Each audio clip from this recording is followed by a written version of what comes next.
Salamander.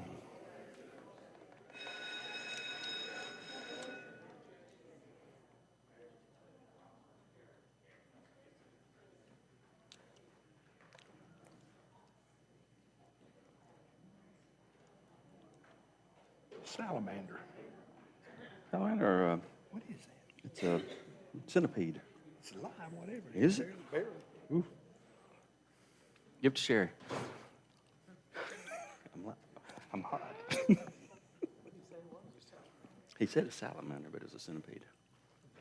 Centipede. You want to listen to prayer? Or you got anything? You guess? Okay, thanks.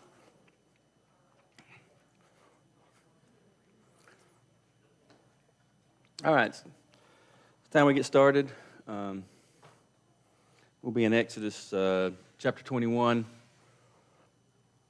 tonight. So before we begin, we'll have a word of prayer with Dave lead us.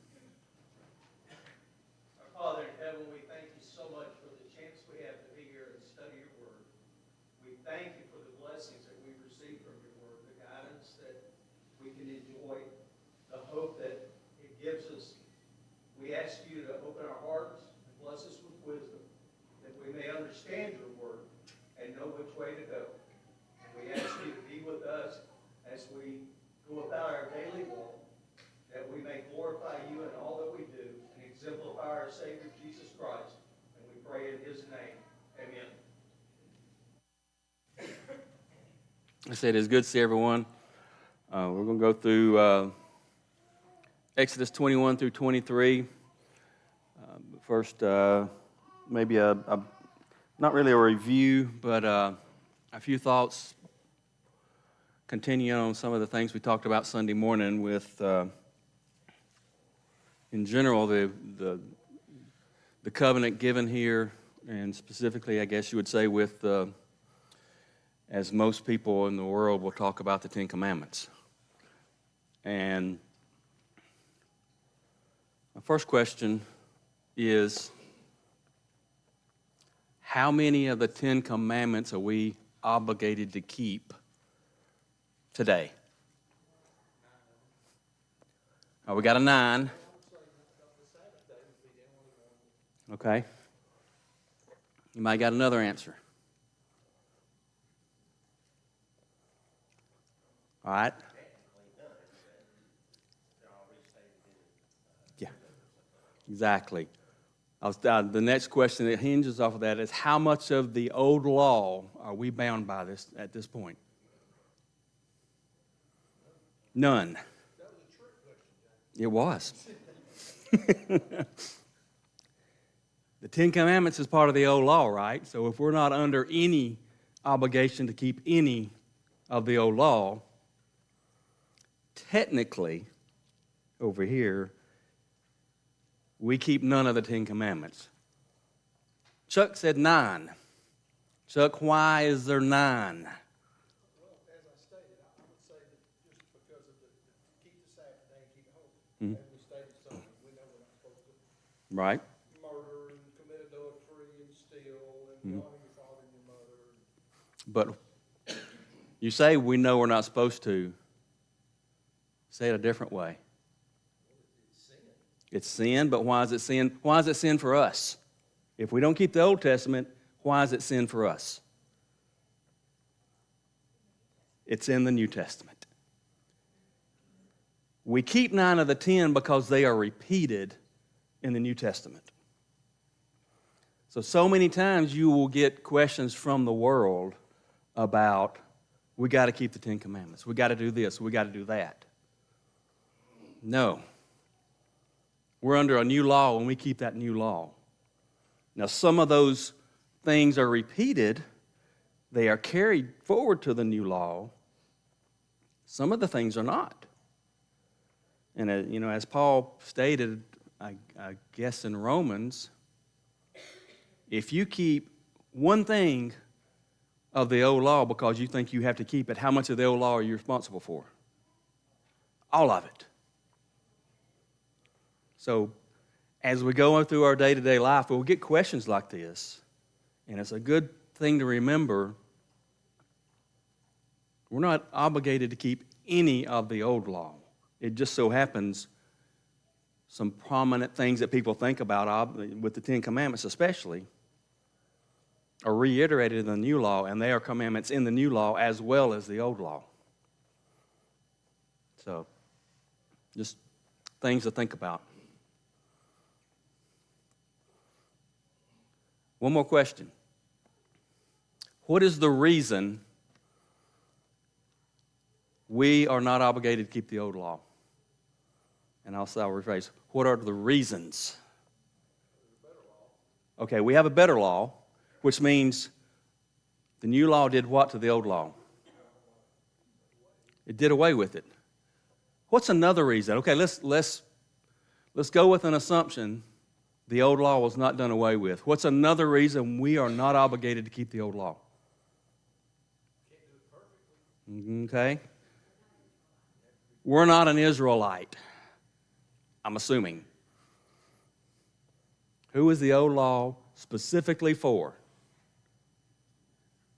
The Jewish nation, the Israelites. One nation, his special people. That's who was obligated to keep the old law. It was a covenant between God and that nation. It was not the law given to all the other nations. And I would dare say most, if not all of us, fall in that other nations. There may not, I don't know.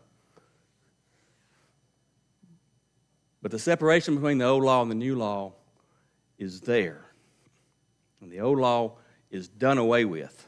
And that is the primary reason it doesn't apply to us. Anything to add? Anything you want to bring up on that? I think that's just some important concepts to keep in mind as you go into the world and you have conversations with people, because it's brought up all over the place. Instrumental music. That's one of the first things you'll hear as to do you or do you not have instrumental music, and it's, well, they did here. Doesn't matter. Sabbath, a lot of times, Sabbath, people misinterpret the Sabbath and think of it differently. Sorry.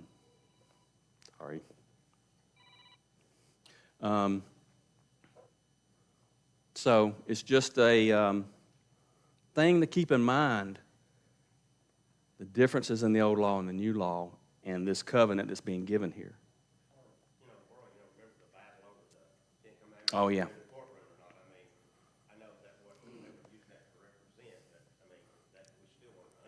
Right. Yeah, And to your point about instrumental music, that is, any of us that's been Christian for any length of time, that's probably one prominent thing that people ask me. And all that is just an opportunity to open a door and have a discussion with people. Yes. You know? Yeah. And that's happened to me many times over the years. Yep. So, all right. So let's move on and start in Exodus chapter 21. Sake of time, I'm not going to read all these verses. Maybe just give an overview of them. The first section was verses 1 through 11, and it dealt mostly with slaves, as it's mentioned here. We talked Sunday about the concept of slave here, and what we would probably consider that today is more like an indentured servant, right? It's somebody who willingly placed himself in that position to pay off a debt. It doesn't mean it can't apply other places. But in general, in these 11 verses, how are you supposed to treat a person who's in slavery to you? What is the overall picture being given as to how to treat somebody? Justly. You treat them as a neighbor. You treat them as a person. Why is that important? Apply it to us today. These things that talk about you only keep them for you only have them for a certain amount of time. You don't abuse them. You treat them justly. There are rules about when they come and when they go. So how would those concepts apply to us today? Anybody have any thoughts?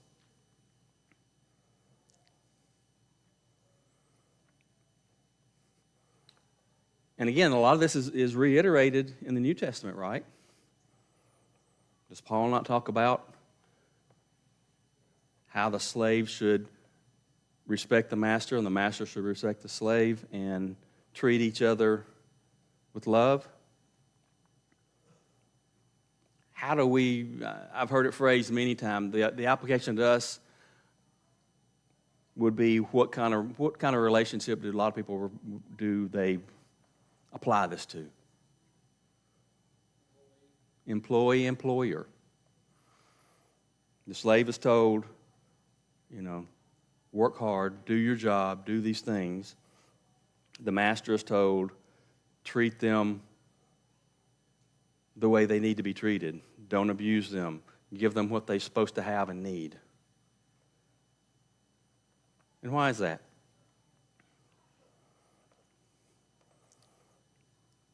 What's the greatest law and the second?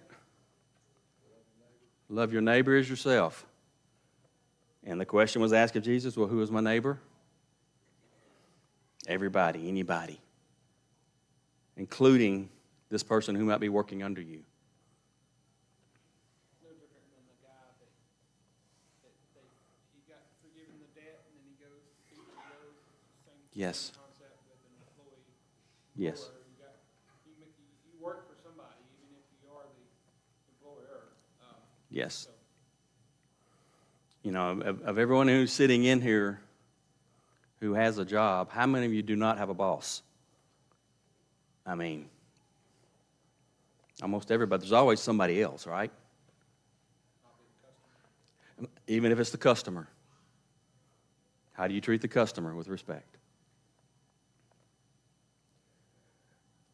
Another thing you hear a lot of times talked about is, why is the topic of slavery covered here? And I think to us maybe even more so, why does Paul bring it up in the New Testament? Is that because God advocates slavery? What's the purpose? I mean, you'll hear people say, well, God approves of it because he talked about it. Is that why? What was the purpose of it? Yes. Mm-hmm. Yeah. We live in the world. And in the world, these things happen. It wasn't necessarily that God approved of it, but it is in the it's the way of man. And so God puts rules around, this is going to be in your life, therefore you need to handle it this way. Roughly 60% of the population in the Roman Empire were slaves. Yeah. And a lot of it came about because of conquest. And some were slaves, or at least they had no right, but they moved about in relative freedom, and they paid tribute. Yes. Stuff like that. But it's interesting where God doesn't really just come out and condemn slavery. Slavery seemed to be a tool used in a lot of cases, but it's certainly your relationships, regardless of the level on which you function, are absolutely governed. Yes. Especially for us, and it's a way for us to rise above our circumstances as Christians. The way God designated that slaves be treated, and that slaves treat those that have authority over them. Yes. And so many of those things those concepts can still apply to us today. in all kinds of relationships. Yes. Yes. Yeah. I mean, like I said, you can only serve one or the other. You're a servant. You're going to serve God or you're going to serve mammon. You belong to somebody in the spiritual realm. Okay.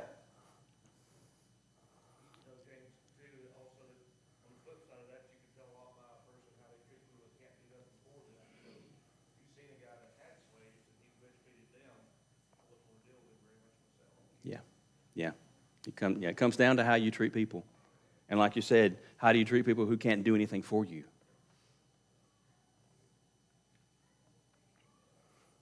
All right. Starting in verse 12, it starts off, whoever strikes a man so that he dies shall be put to death. So how does God treat life?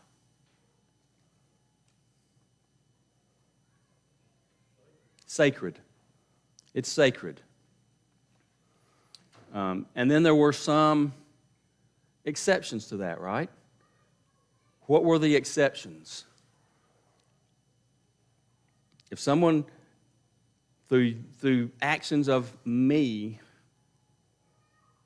is killed, under the Old Testament, would I always 100% have to be put to death? And why not? How it happened. How it happened. Why it happened.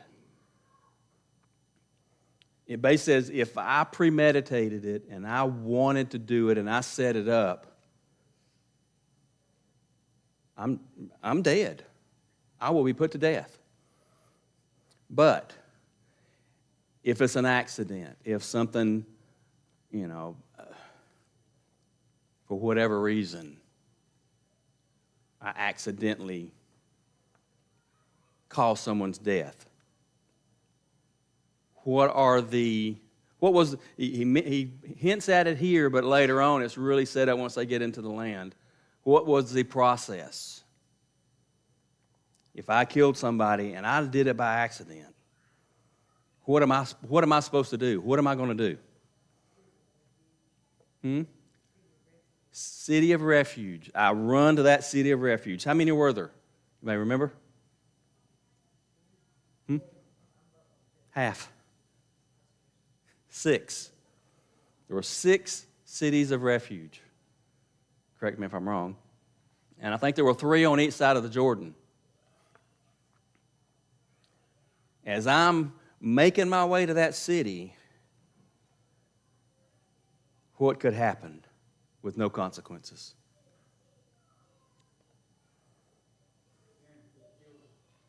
If the family of that person that I killed gets to me before I get to that city, if I remember correctly, I'm fair game. They could kill me with no consequence. But let's say I make it into the city, what happens after that? You're judged. We'd call it today, then I'm put on trial. And if I'm determined that, yes, I did it on purpose, I get kicked out of that city, and I'm done for, right? If I'm found innocent, again, there seems to be a little bit of punishment, if I remember correctly. If I'm found, it was an accident, you didn't mean to, therefore, what would I have to do? I'd have to stay in that city until the high priest died, is the I guess you'd say statute of limitations. And if I left that city before then, and the family catches me, they can do what they want to. Is that fair? Is that process fair? Any thoughts? It's implemented by the creator of the universe. I think you don't really have a choice but to admit that it is apparently fair, whether we like it or not. Exactly. it apparently worked also. Yeah, it was, God set it up, therefore, by definition, it was just. So to some degree, even if it was accidental, there was some culpability and some measure of punishment involved with that.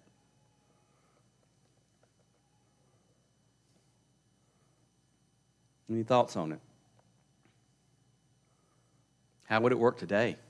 Think that would be a decent process today? Steve shaking his head, no. I don't know. I say no. I just don't know that that's something that worked for us today. It might. Got another no. We got a bunch of big head shaking going on. So it was an interesting. It was a way of handling what happens.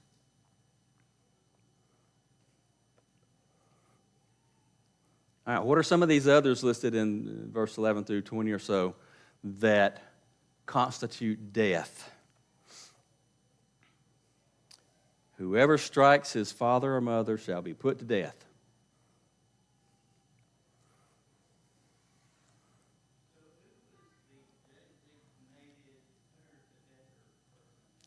That one I don't know. Who performs the on the murder side of it? It seems to be the family of the person who was murdered. On this one, I don't know. Yeah, it's and in this case, you're talking about, I won't say a child, but you know, I can't see a 5-year that struck his parents being put to death, but someone who is, I guess we'd call of age.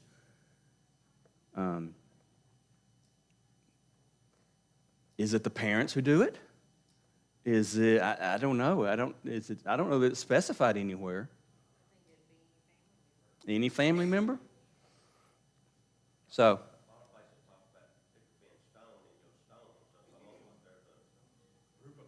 Group. Yeah. But that's a good thought, is who does it, Sam?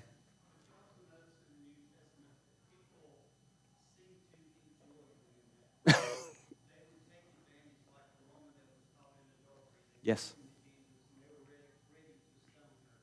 Yes.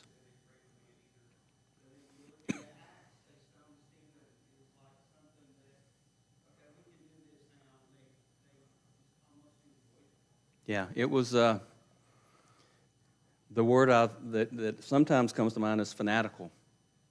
They are going to do it to the letter of the law in that regard, and there's no mercy granted.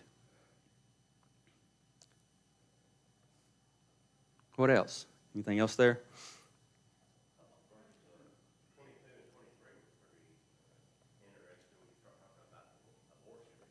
Yes.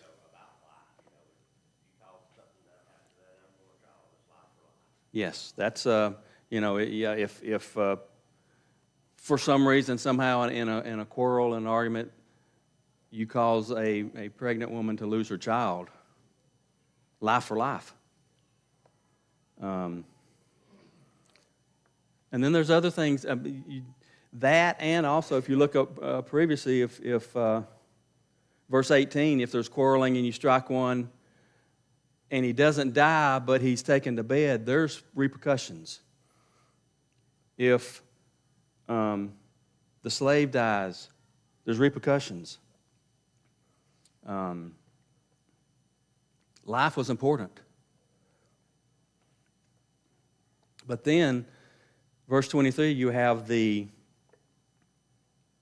what we hear a lot of times, 22 and 23, 24, life for life, eye for eye, tooth for tooth, hand for hand, foot for foot, burn for burn, wound for wound, stripe for stripe, all the way through. What do we hear a lot of times that talked about as its meaning? What do people put the meaning on? Vengeance, revenge. I can do this. But as you read in the context, to me, what is the true context? Justice and limitation to me. You know, it's not the old mafia movies, you know, you killed one of mine, I'm going to kill 5 of yours. It limits what you can do. You know, you maimed me. You cut my arm such that I won't be able to use it. Therefore, I'm going to kill you. No.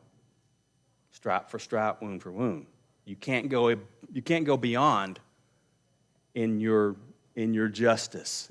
At that point, it becomes vengeance. So a lot of these things we think of as harsh, and it's really God placing protections on people to prevent these things from happening. Anything else on that? Carol?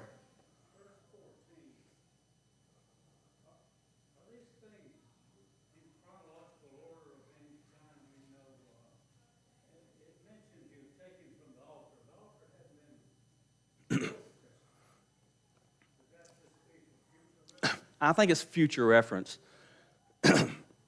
And I'm not sure, you know,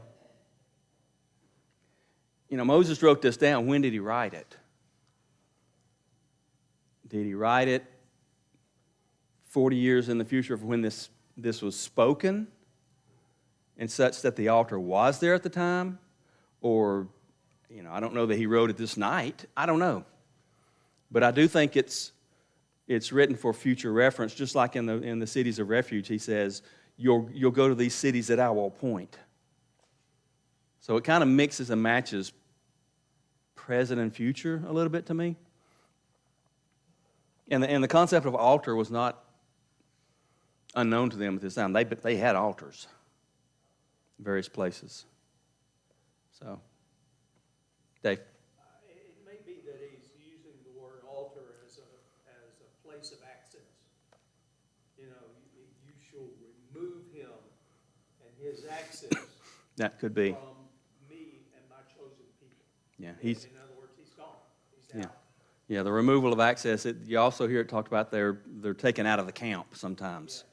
The removed from the camp is another phrase you see used to remove them from the group. Good thoughts. Anything else?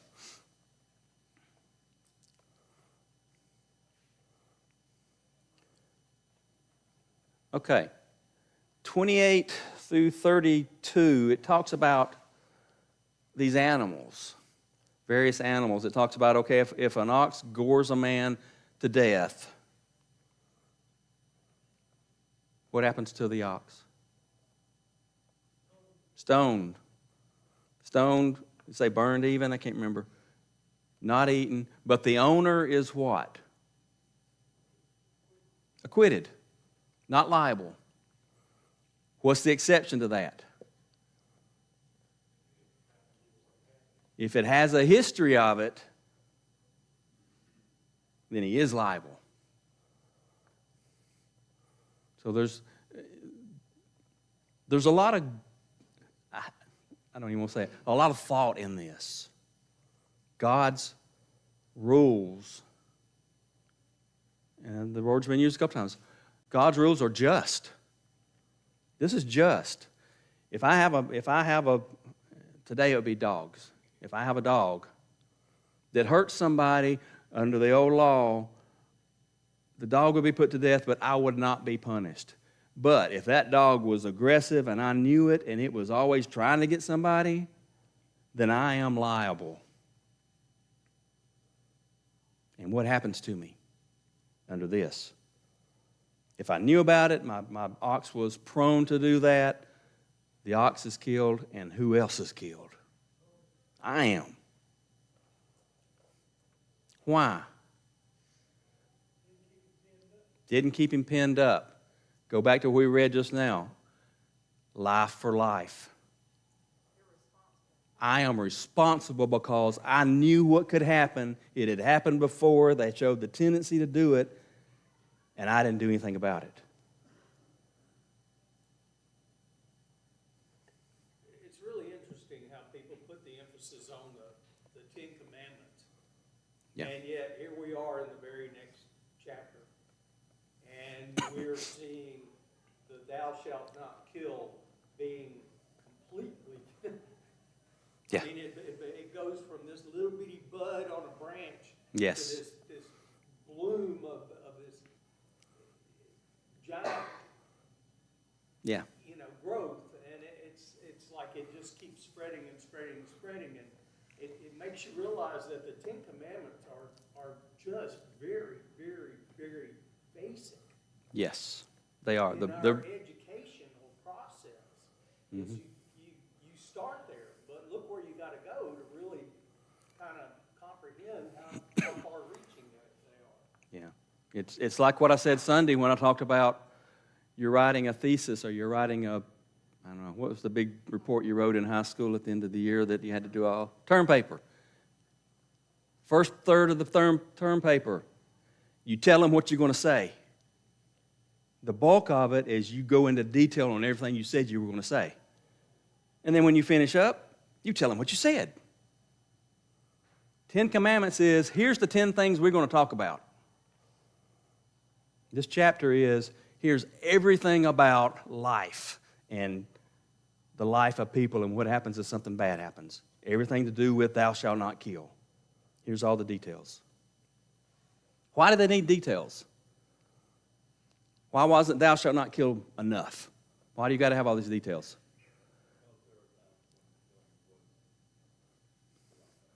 There are, as one of my professors in college used to say, there are exceptions to every rule, including this one.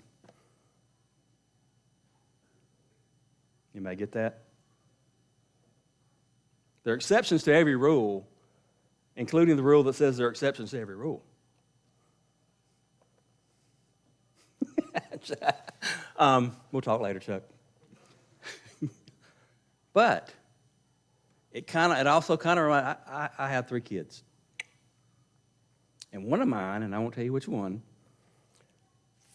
I say something, and her favorite thing to reply with, we're down to 2. What if? We're going to do this, this, and this. Well, what if this happens? Well, what if this happens? What if this? What if this? This is the what ifs. Because I'm probably not the only one, and all these people, well, yeah, thou shalt not murder, but what if I didn't mean it? What if it was an accident? What if human nature, that is human nature to have what if? What else? Anything else? We're going to run out of time before we get anywhere. Chapter 22. It goes into a lot about stealing. And if you read, let's read the first couple of verses. If a man steals an ox or a sheep and kills it or sells it, he shall repay 5 oxen for an ox and 4 sheep for a sheep. If a thief is found breaking in and is struck so that he dies, there shall be no blood guilt for him. But if the sun is risen on him, there shall be blood guilt. He shall surely pay. If he has nothing, then he will be sold for his theft. If the stolen beast is found alive in his possession, whether it is an ox or a donkey or sheep, he shall pay double. And throughout the rest of this little section, you get the same concepts. What is the concept? If you steal something, what do you have to do? Do you say, oh, I'm sorry, I'll give it back? You pay in excess. There's a punishment for it. You steal 1, you got to give 5 back. Why? Deterrent. You're right. It's a deterrent. If the beast is found alive, whether it's whatever, you pay double. Even they find it and it's alive and you get yours back, the thief has to pay double. And then this concept of if he's found breaking in and he's struck such that he dies, there's no punishment. But if it's, as it's described, if the sun has risen on him and you kill him, then there is punishment. That sound familiar in our laws today? Absolutely. Somebody breaks in, what they call it, castle law or whatever? Stand your ground.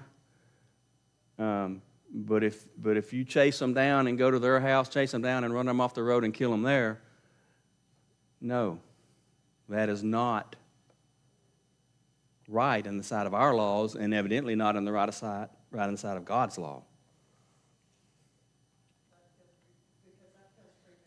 Yes, that becomes premeditated. You're mad.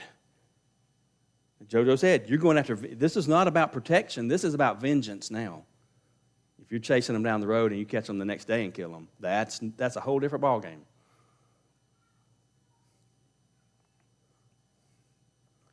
Thoughts? Well, that's what I was kind of thinking all night tonight. We're given all these throughout the Exodus there, after the Ten Commandments is given, and the laws of our land are similarly, Yes. kind of like that too. I was going to make a comment too a while ago, since we've been all over how valuable life is to God. Yeah. You could probably go around this room right here tonight and ask people, and we've danced all around it, and I just got to say, how do we feel about capital punishment? Yeah. And hey, I've been on a capital case before. I was a former juror. Yeah. And that was something I really had to think about. People have different opinions on it. Yes, they do. And as you can tell in the old law, capital punishment was there, and it was even. I mean, okay, if your child disrespects you, you kill them. How much farther is that going than what we have in our land today? I mean, it was strict, extremely strict.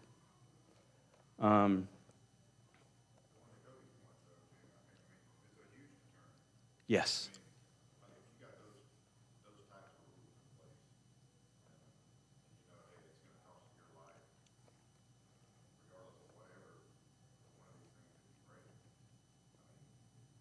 Yeah.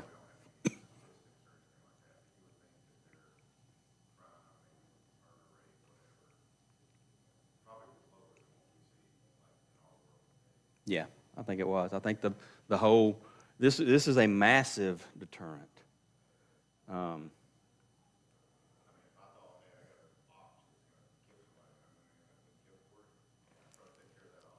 Yeah, yeah. I would be very diligent to make sure my animals were not going to get me killed, instead of just being kind of flippant about it.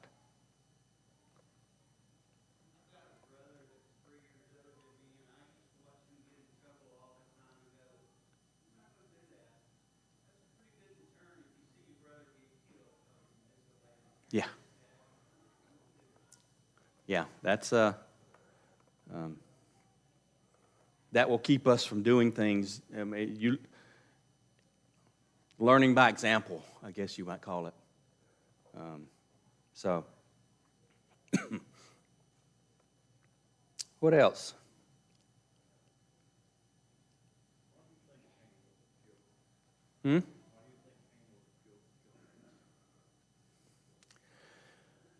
I'll throw it out there. Anybody didn't hear? Why was Cain not killed for murdering Abel?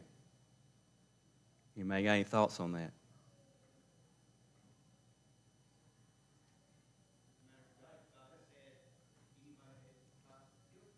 Yes. Yeah, it went even further.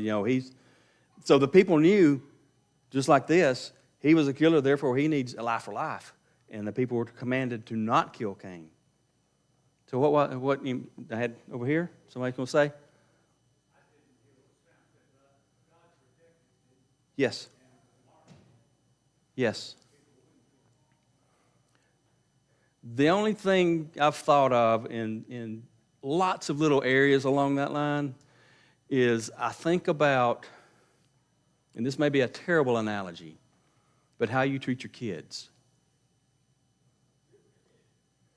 When your child is 6 months old or 1 year old or something, you punish them differently than when they get to be a teenager. That's an analogy I think of, and it's not a perfect analogy.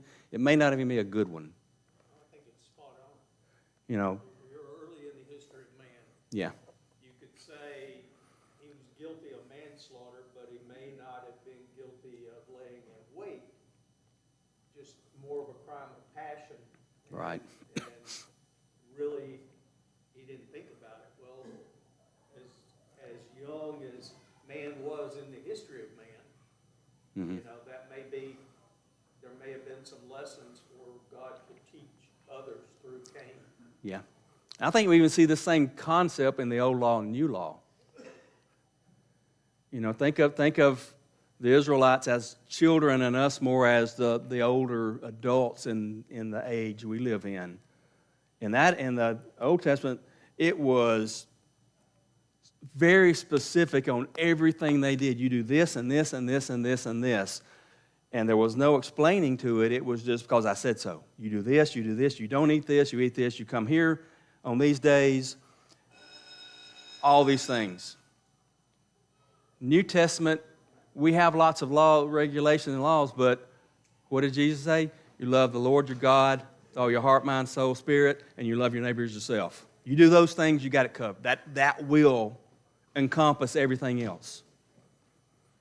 And I think that's kind of, I won't say the freedom we have in the New Testament, but it's definitely different than what we had in the Old Testament. All right, thank y'all.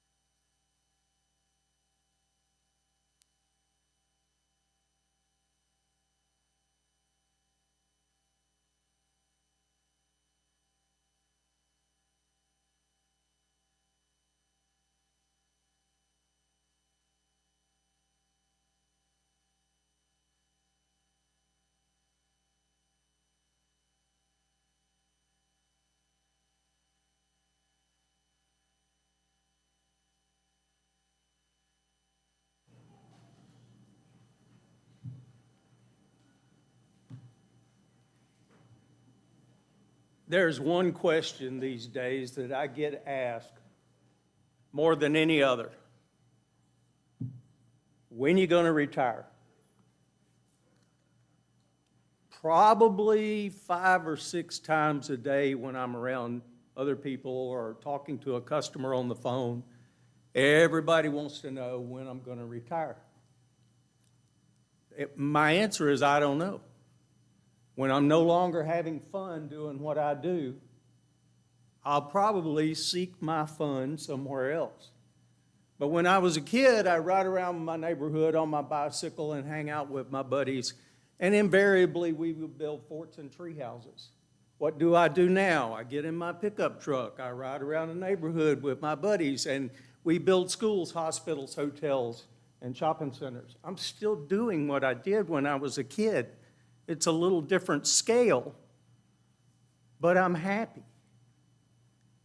being in the building business and all. And I think most people are just like me.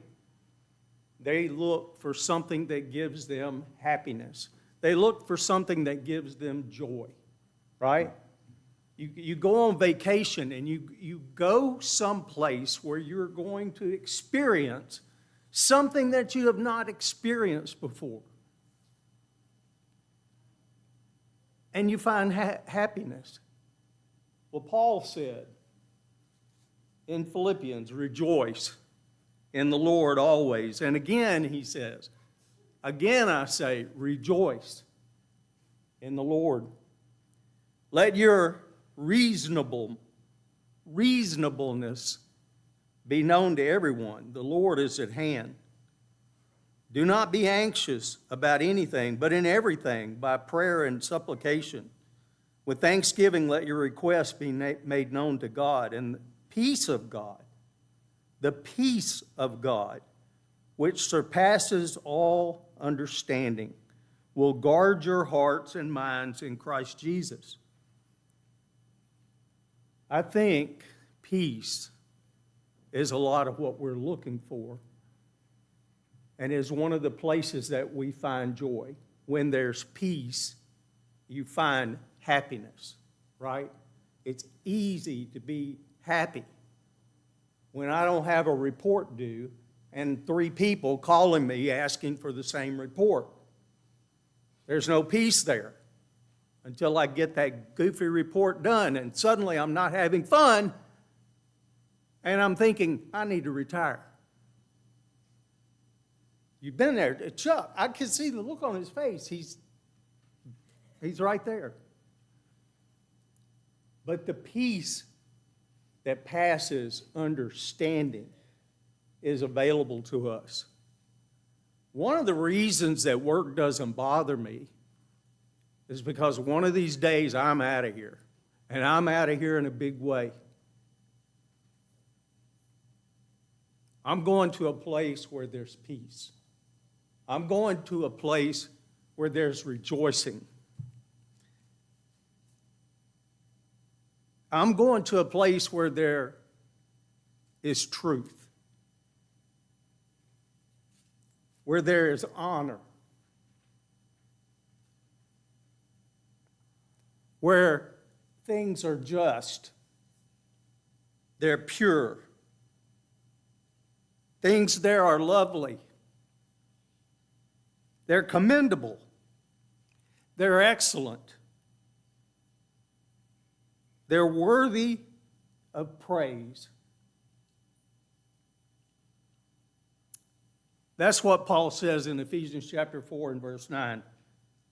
Finally, brethren, whatever is true, whatever is honorable, whatever is just, whatever is pure, whatever is lovely, whatever is commendable, if there is any excellence, if there is anything worthy of praise, think about these things, and what you have learned and heard and received and seen in me, practice these things, and the God of peace will be with you. The invitation is here, and it's twofold tonight. If you don't know peace, if you don't know the peace of God because you have determined to follow Him, with Jesus Christ as your Savior, the invitation is for you. Start that journey. The other invitation is to be a part of this little group. Whether you've been here a long time, whether you're just visiting, whether you've been here a short time, jump right in the middle and work with us and encourage us and edify us and allow us to work with you and encourage you and edify you and build you up till you find peace. All the peace that's possible here, but ultimate peace with God in heaven. If there's any way we can be of assistance to you tonight, let your request be made known as we stand and sing. Who will follow Jesus, standing for the right, holding up His banner in the thickest fight, listening for His orders, ready to obey? Who will follow Jesus, serving Him today? Who will follow Jesus? Who will make reply? I am on the Lord's side, Master, here am I. Who will follow Jesus? Who will make reply? I am on the Lord's side, Master, here am I. Who will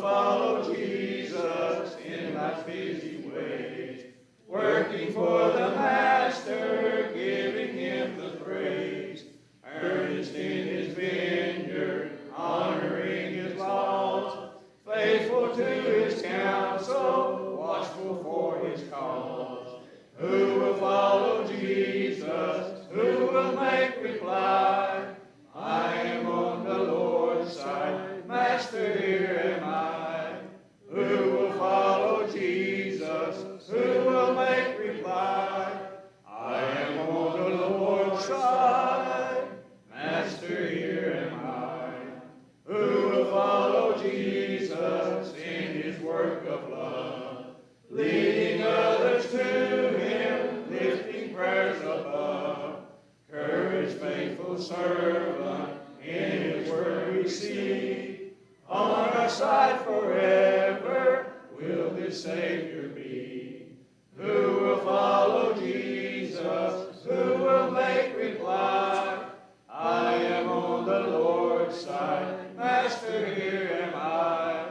Who will follow Jesus? Who will make reply?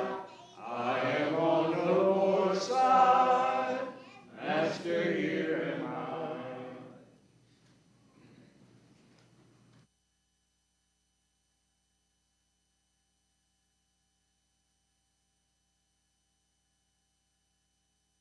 We now have a closing prayer. Dear God, thank you for this day you've blessed us with, and thank you for letting us come here tonight to learn more about you. Please help what we've learned here tonight. We apply it to our lives and go to further your glory. Please help the sick and the poor, and thank you for your Son, God. Thank you for blessing us every day, and we love you. In Christ's name, amen.